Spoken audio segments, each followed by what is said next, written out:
Wait, before you go, just heed this warning.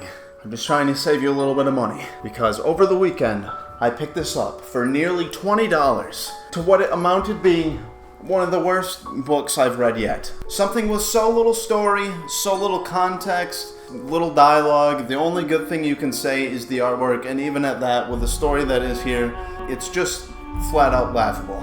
So what this is the Bone Orchard mythos, The Passageway, alright? I picked this puppy up brand new from the Vault of Midnight, a very nice little comic shop, just looking for 2 items that I just blandly picked, alright? I thought it looked pretty neat. You know, it's got this neat little cover, it's got this neat little back, a nice little description, and it's also by the creative team of Gideon Falls and Primordial, which I have not read yet, but I know enough to know that those are some fan favorite series. I've looked through like every single comic book there is at this point, alright? I'm just checking everything out, and I know that there is a fan base for those 2 things. Now, like I said, the artwork is great, but the content inside is barely even worth $5, alright? This thing right here, so incredibly disappointing. I want to say this thing is about 100 pages long, and there is probably half of it that does have dialogue, and another half that are just, like I said, cool artwork, right? But the story in it is just so bland, so tropey, and just things in it that are just thrown in for just about absolutely no reason. So let's blast through this piece of shit,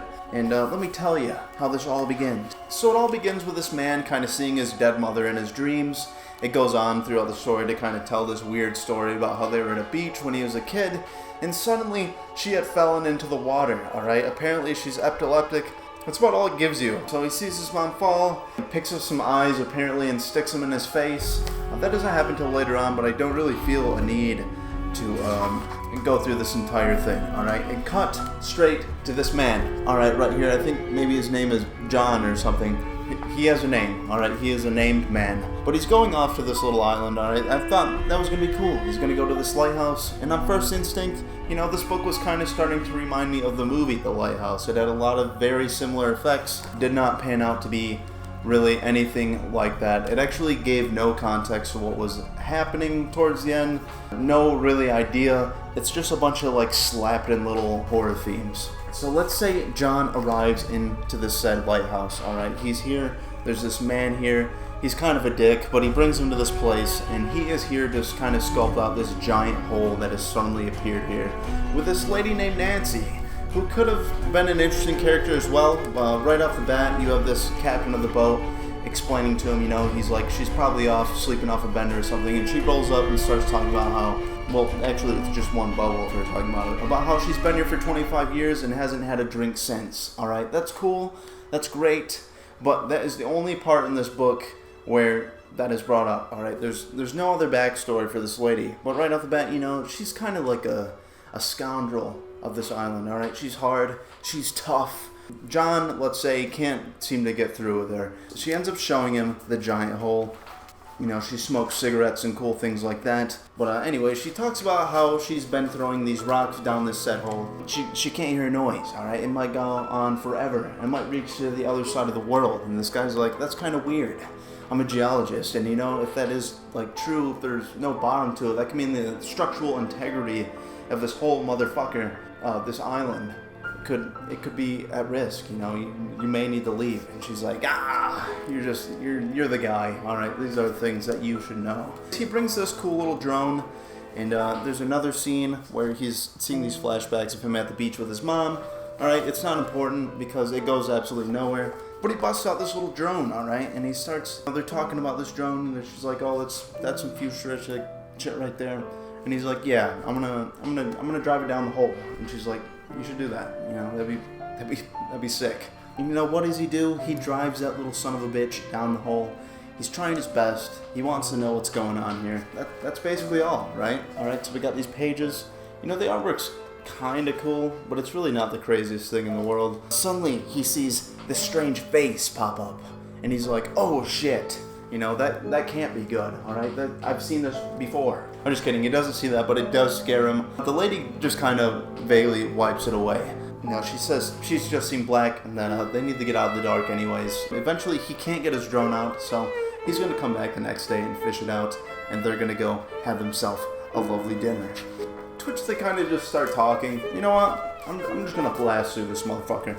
Anyways, they start having dinner and they're kind of telling each other about each other's lives and things. John, if that is his name, he kind of tells her he isn't a family and that he's always on like oil rigs and different places scoping out territories, and there's really nobody out there to look for him. And she kind of lets him know that the boat guy is actually her son, and he's like, oh man, I didn't mean to call him a dick to you. And she's like, he is an asshole, don't even trip, dog. And things just kind of move on. She goes to bed. She suddenly says, I only sleep in the lighthouse, only.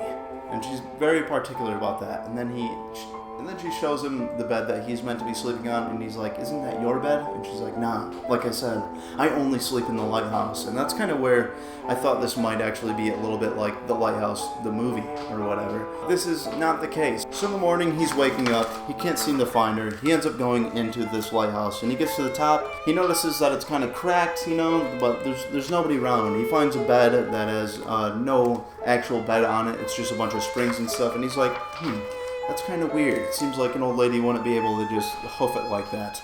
She pops up and she's like, what are you doing in me lighthouse? And he explains that he just couldn't find her or whatever, he's just trying to figure out, he's got a job to do. He obviously needs to know where she is to continue his work, trying to fish out his drone. They kind of go to the hole and he's looking down it all peculiar like, thinking about ways that he can actually fish this drone out. And what do you know, out of nowhere, she actually attacks him, alright? She hits him in the back of the leg with an axe and plummets him down this giant hole that they couldn't hear any rocks fall into. He falls to the bottom and he's like, no, Sally! Like, first off, how does he survive like a 60-foot sun drop that even his drone couldn't get to the bottom to before it ends up losing connection? But anyways, he's alive. There's absolutely no more dialogue here. He's just kind of dragging himself along. Even though he's been chopped in the leg, he is able to get himself up. Oh, going backwards. And what do you know? He finds this giant door. And this is where I get to the story. I'm like, maybe something interesting will happen in this. Maybe this is kind of Lovecraftian. Maybe this is some kind of like cosmic horror. And in a way it is, alright? So he steps through the door and you're greeted to this giant palace, alright? All these statues and this giant statue of death. And there's all these there's kind of like this, there's one scene of poetry. I can't say all these. So he walks up to it and he's like, no way in hell this is actually happening. And this is a segment where it's like 5 pages without any dialogue at all. And he's like, this is impossible. This is impossible.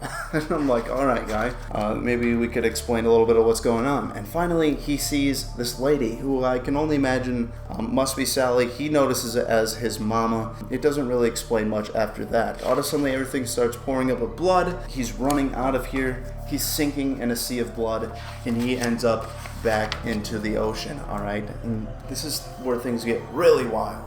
He ends up getting back to the land, and he actually sees Sally standing above the hole, and she's like really confused. She's like, how did you get out of this hole? And he's like, you're the one that took my mom's eyes. And this is where I really started to pull out the eye rolls, is honestly they're like trying to tie in the story of his mom, and they've given absolutely no reason for it about why this lady would be here, or nothing like that. And he's just like, you're supposed to just assume this is like some grand story. This lady actually like killed his mom in this lake or whatever. And he grabs the axe, right? And he's about to swing on her, and all of a sudden the guy from the boat shows up, coincidentally. And he stabs him in the back. And he's like, guy, why in the hell would you do that? The guy actually goes for a second chop and he stabs Sally in the chest. She ends up falling into this pit, and he's like, no, mama, I don't want to go in the hole. And he's like, you don't have to. You don't have to jump in the hole. And he's like, I have to jump in the hole. And what does he do? He fucking plummets himself into the hole, alright? He's like, I don't want to go yet. And then what do you know? He falls into the hole. Our man John is just laying here kind of bleeding out. He crawls to the cliff. He jumps off the cliff for no reason, and suddenly he sees his mother. His mother is smiling, and that's it. That's the entire fucking thing. I was like, are you fucking kidding me?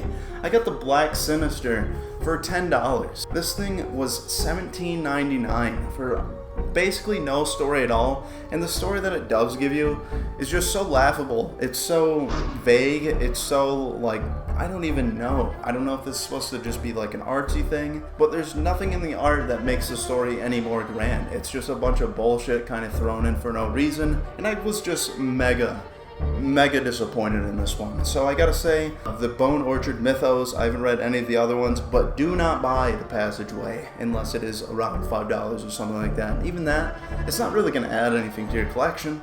It's just gonna kind of piss you off because there's no story here. I was expecting like a really neat, I don't know what I was expecting by the cover. Even the back has this cool little like raven chewing on some eyeballs and things like that. But I just thought it was kind of funny how sloppy together the story was. I just wanted to give you guys all warning, alright? And that's about as much time as I'm going to give this thing. Do not buy it. Do not try it. You can ask me for it and you can just have it because I don't want this shit. Have yourself a fantastic day. 2 out of 10, only because there's art in it, and that is just about the only reason. But anyways, guys, thank you so much for watching. I hope that was relatively enjoyable. I'm not trying to waste your time, but I thought I'd just quick tear that stupid bitch apart. Alright, now goodbye.